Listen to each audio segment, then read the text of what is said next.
Hello, it's Kate Mudsong's Pottery, coming to you from Margate on the southeast coast of the UK. Just nice today, not too hot. I've got the doors open, obviously, so the dogs can go out in the garden, so apologies if they do bark, but I think you're used to that by now.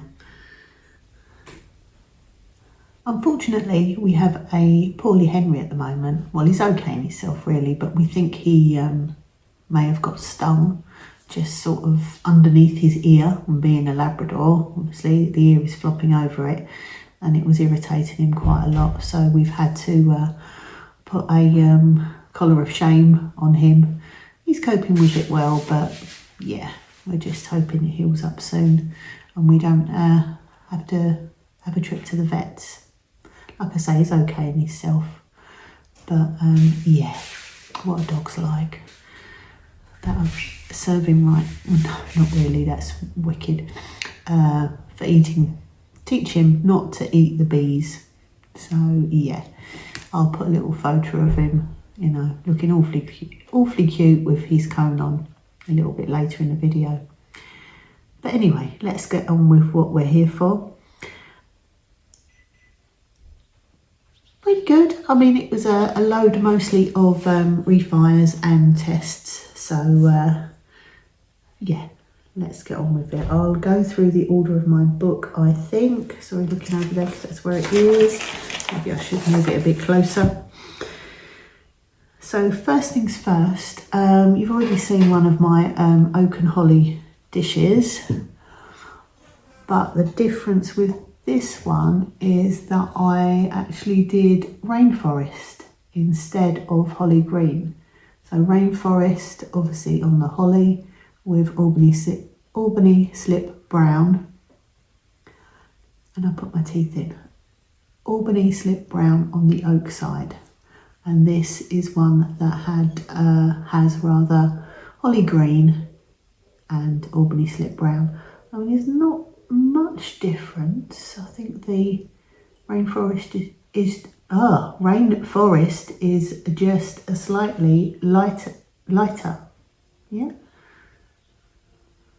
But yeah, the acorns and the berries are the same. Acorn Macochino and birch on the top, and berries candy apple red. On buff clay, yeah, came out well. Okay, I'm at it already. So I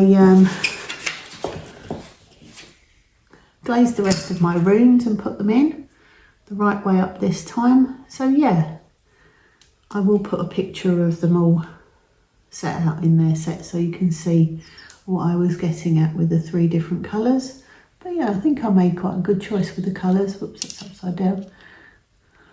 But yeah, nice. Like I say, this is a set mostly for me to learn a bit more and get the individual runes in my head. But I think it's a good idea. I will make some more sets the same.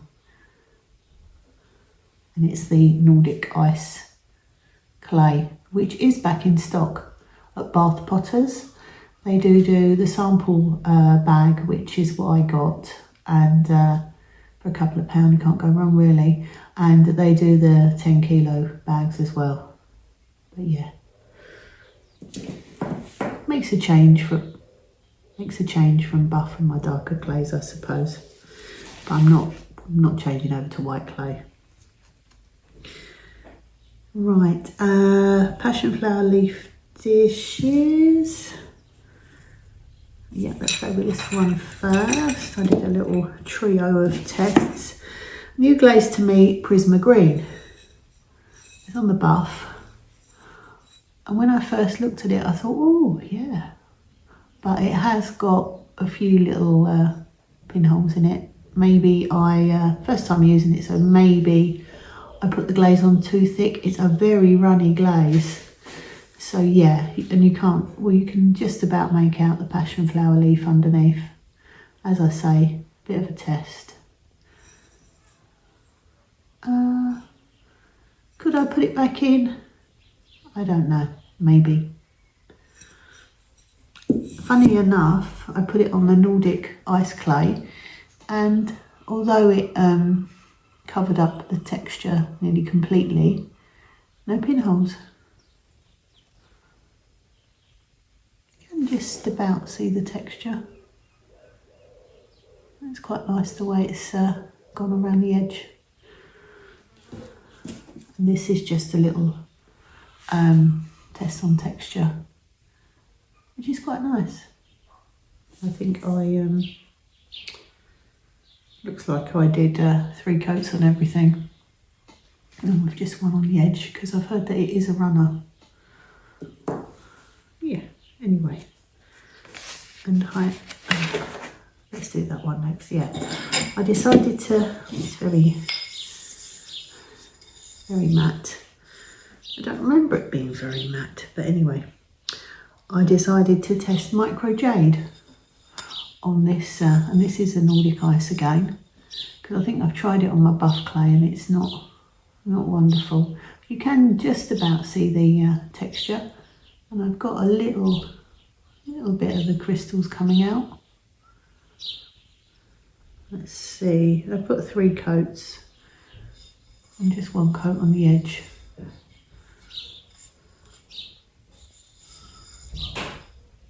Yeah. And I also tested it on a sage leaf, which it did really well actually. So that's something I could use it for. Obviously quite, oh, it's like a satin matte, isn't it?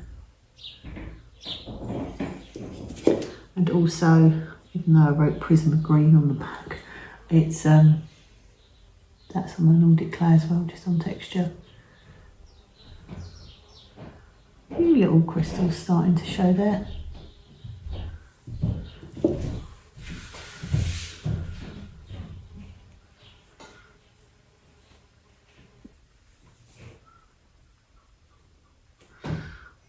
And I decided to refire my watermelon cups, because I did have quite a few pinholes, and yeah, seems to have got rid of the pinholes.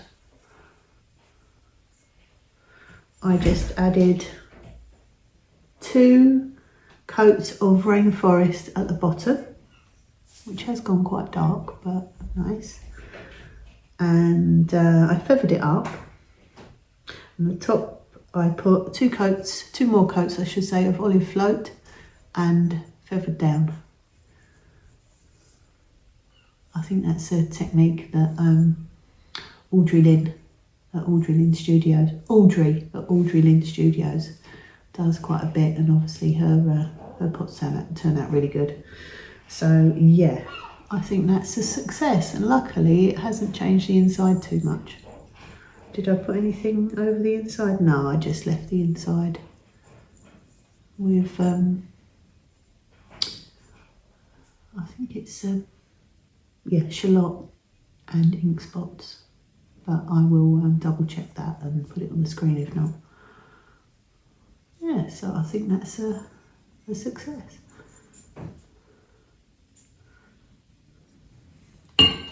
Whoopsie. Now the next one, still a success, but we had a bit of, well, I was lucky really, just one little, I thought it was stuck all the way around when I viewed from the top, but luckily just in the one spot, which I will be able to hopefully get rid of. And yeah, quite an unusual shape now. I just added, the same again, it had some pinholes, so I dremeled those out, and then added 2 coats of textured kiwi fruit over the top. I mean, it was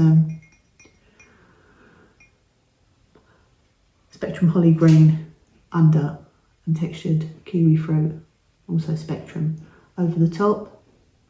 Combination quite a few of us know and love, especially at Christmas time. So yeah, but my textured kiwi fruit new jar is very, very runny. So yeah, I think that's why it decided to make a sort of watermelon skirt all the way around. But yeah, still usable, sits okay. And inside I just put, it was a little bit, it still is a little bit orange peely. I put a, but covered, no problem. Put another coat of boogie pink and it's quite a nice effect all the way around the inside.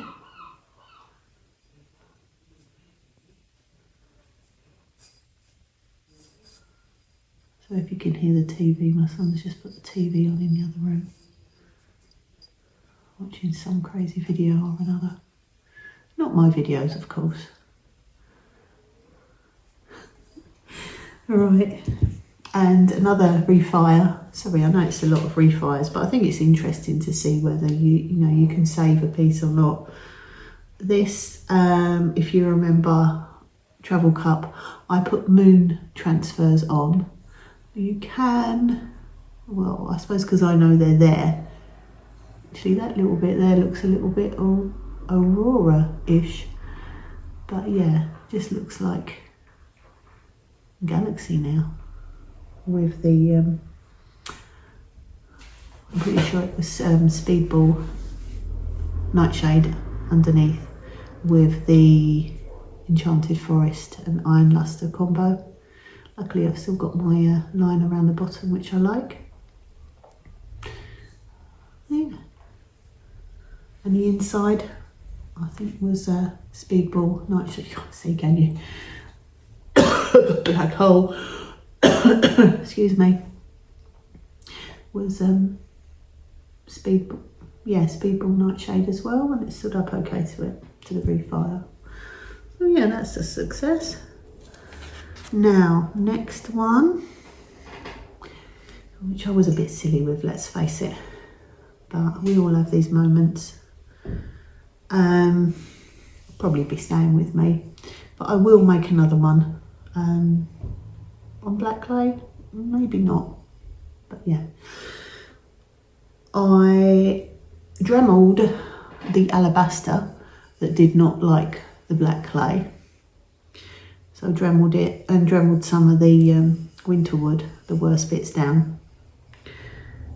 And I put a little bit more on the moth's feelers and the base where because I put alabaster and wiped it back, so it had a little bit of residue and it had gone a little bit holy. So I dremeled that back as well. So I just touched up the moth at the bottom with some black aventurine. I decided not to, find something maybe I should have done, coat over the moon, because I thought it looked quite moon-like.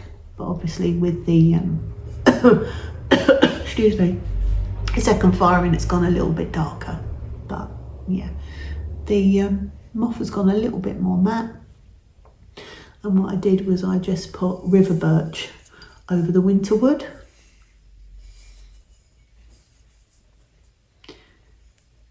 Which is nice with the powder turquoise, and then I put another couple of coats of powder turquoise over the top, fly, to go away fly, to run down. It's got a few little imperfections, I will say, in it, which I'll probably just deal with and keep for myself. I was a bit worried, to be honest. I suddenly thought after I put them in, oh, black clay has bloated before when it's been refired. But luckily, this time, no, it hasn't. The inside is okay. Just about had it with flies. So yeah, a success. I think so. I'll enjoy using it, and like I say, I will make more.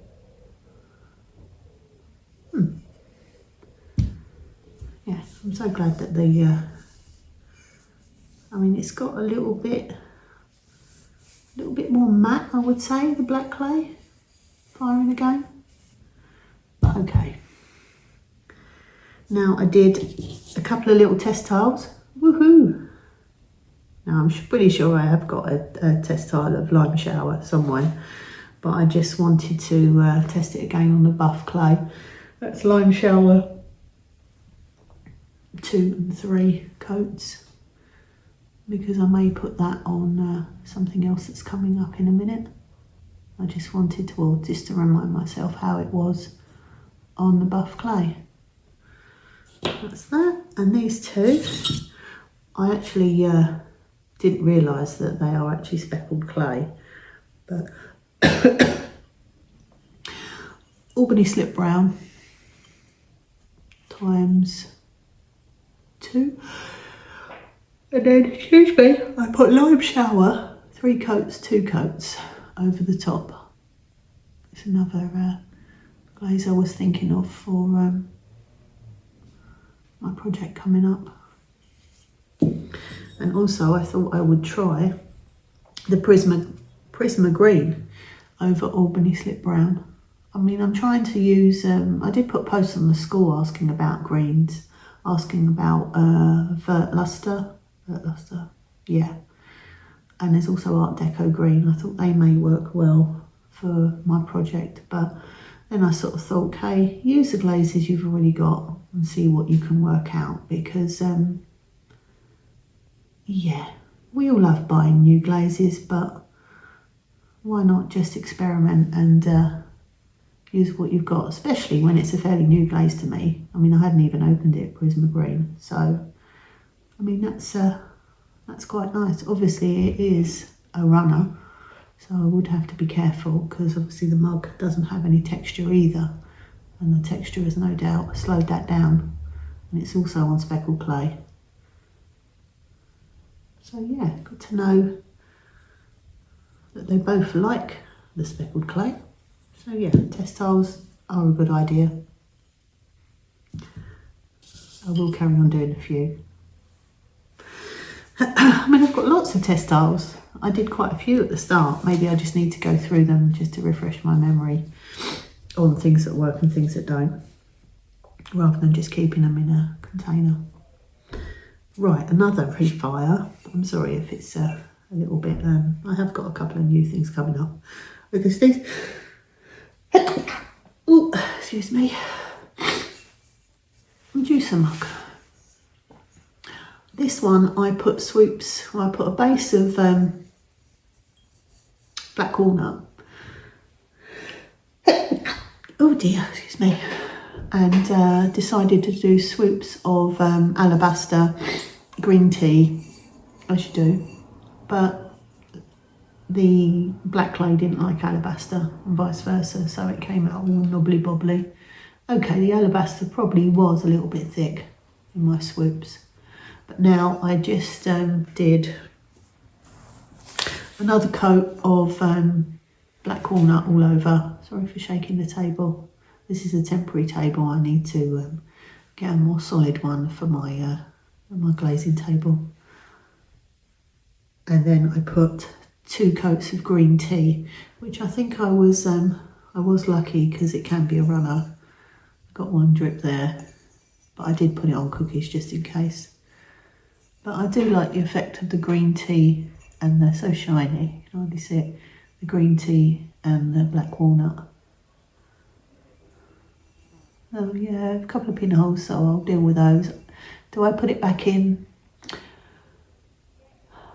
Probably not, but what is there to lose, really? Okay. Now, orchid pot.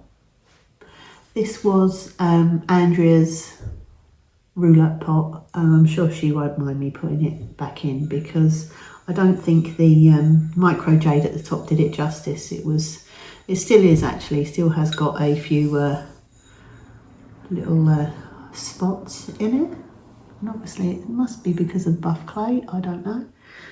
But I put, I can't remember whether I've got 1 or was it 2 micro jade, I think it might have been 1. 3/4 of the way. I've got 3/4 of the way in and out. Yeah, see that? And then I put lavender mist. I think I saw it on the Mako site. Lavender mist just over halfway first, and then I put another coat 1/3 of the way down. And yeah, we've got some, I think it's just made the Enchanted Forest run a bit more, a little bit more interest. It's actually made the crystals on the amaryllis, obviously firing it again, crystallise a little bit more on the darker ones. So I think that was a success, and I'm sure Andrea won't mind.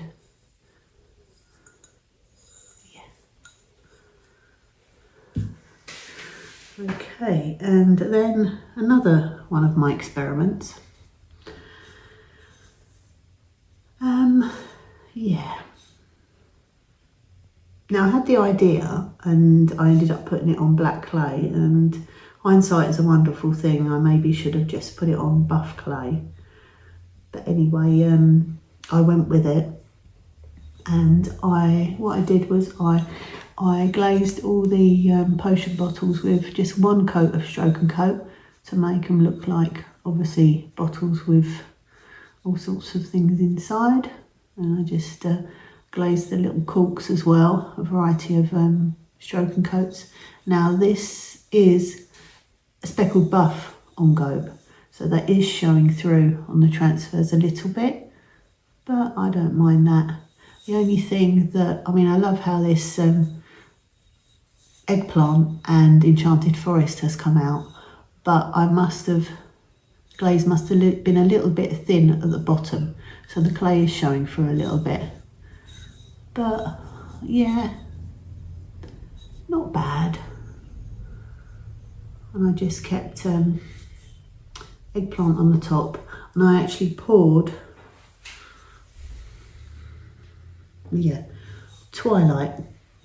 Spectrum Twilight inside, which I'd only used a little bit to do a test tile. So I'm quite happy with that. I have got that I've just sieved and added a little bit more water to. I have got a licorice black from Vitra Glaze that I aim to use for a liner glaze, but it wasn't quite ready to use in this case, so I thought I'll just use the Twilight, which is a really nice glaze. I can see the variation. Obviously it's very hard to see it on the camera inside. Yeah. Now I have used eggplant and Enchanted Forest before, but I think with passion flower on the little dishes. Actually that is not bare clay, that is just really thin eggplant around the bottom. So it is covered, that's okay. I just thought they were different. Something I will experiment with some more. I like a little bit of different. Yeah, and we've also got a similar one with, and you can see we've got some lovely drippies here. Luckily it hasn't gone over the transfers at the bottom. Same again, I just used one coat of Stroke and Coat. And Power Turquoise, how much did I use? Is Twilight again. Now one of them had a little, is it this one? But I can't quite see, that's the trouble with these travel cups. Might have a tiny little bare patch inside. Power Turquoise, out ×2 and 3 on the top, obviously because it's a black clay. And then 2 coats of Night Moth, which, yeah, is lovely, obviously, if you like Night Moth. Yeah. Let me know what you think. Was I a little bit crazy? And I'm wondering how I could do it differently.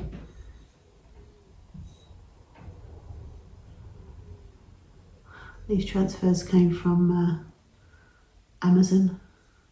I want to say Super Dant, but I don't think so. Yeah. Okay, and the last piece is following on from I forgot to, the pendant came out as well. I think they come out quite well. I mean, it's very light. I know it's on the bigger side, maybe more suitable for people that like bigger pendants. I could scale it down a little, I suppose. But yeah, it came out well. And I put a different top on it to be able to hang on your cord. Yeah. Anyway, back to this. So what I did was I wanted to make mugs with obviously the light side and the dark side with the oak and holly symbolism.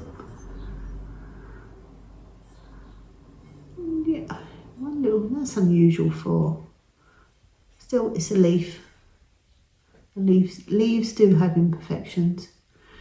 So yeah, the leaves are, same again, holly green, shaking, Albany slip brown, and then the holly side and the holly king side is same again, holly green and textured kiwi fruit with the handle as well. I sort of made a bit of a mess of wiping back my little logo there. But this one will be staying with me because for some reason it went a little bit wonky and the handle was a little bit wonky as well. So it's a good piece to test on. And the oak side is Albany slip brown and green tea.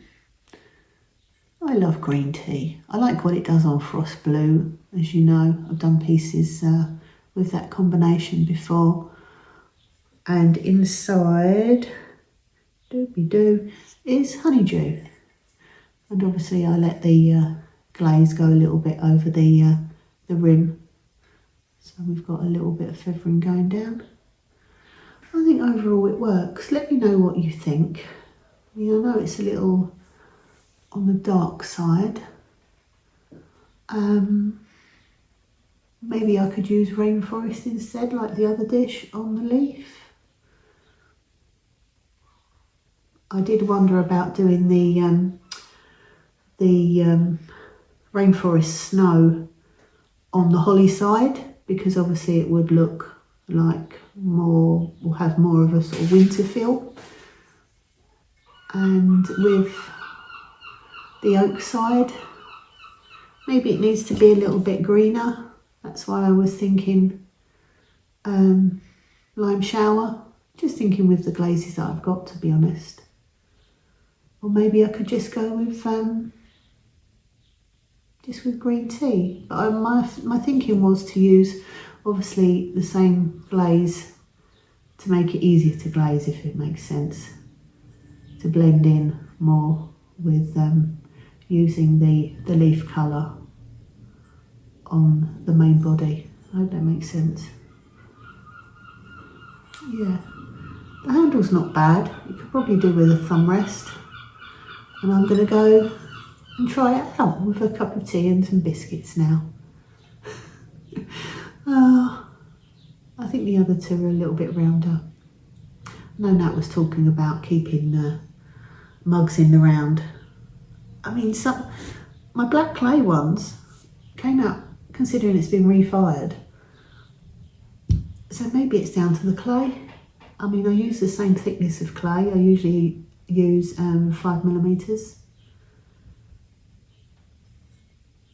And I try not to faff too much, and I've got one of those mud tool things that I'm getting the hang of that you use when things are, oh my goodness, the terms escape me, but yeah, not dry, in between. So yeah, I've got two more to test on. Excuse me. So give me some feedback if you would. Sorry to wibble on for it, but I'm hoping to sort of get a little collection together. You know, I've only got an Etsy shop. I haven't got a website because I'm just not technically minded, to be honest. My son did say he might help me with one, but you know what, he's quite engrossed in developing a game at the moment, so yeah. So let me know what you think. Oh no, sorry, another thing. I think that the tip of the leaf is probably a little bit too high up on the mug. It needs to be a little bit down from the lip. sometimes, I think I've said before, you get enthusiastic making something and you don't really engage your brain properly. Well, I don't. But I suppose that's creativity. You just let it flow, and sometimes it works and sometimes it doesn't. And sometimes you have to do a test and the next batch improve on. So yeah, that's it. I shall, that's not a bad length, 23.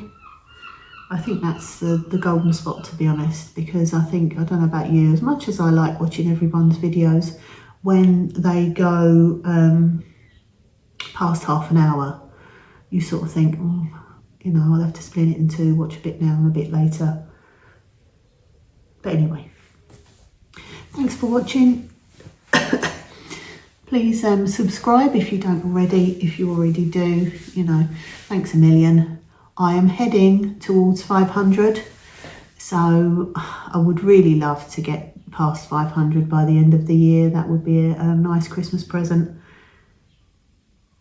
Yeah, let me know what you thought rather of the refires, how they turned out. Was it worth doing?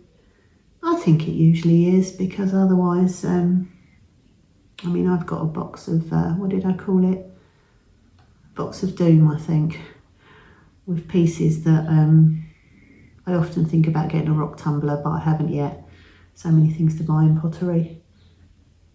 But yeah, let me know what you thought of the glazes, any advice with Prisma Green, and oh, did I show you the bead cup?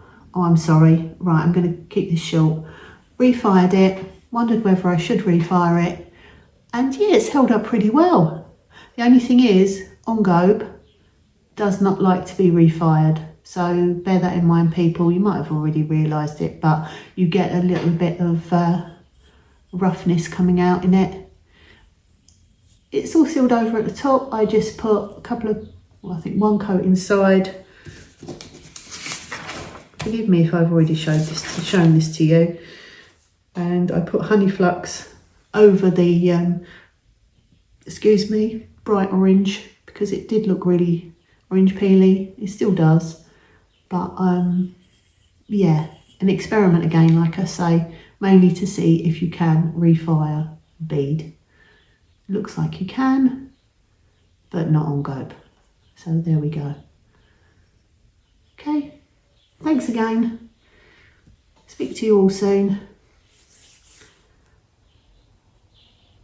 Yeah, I want to do some more making really before I do any more glazing, so it might be a little while before there's a glaze load again.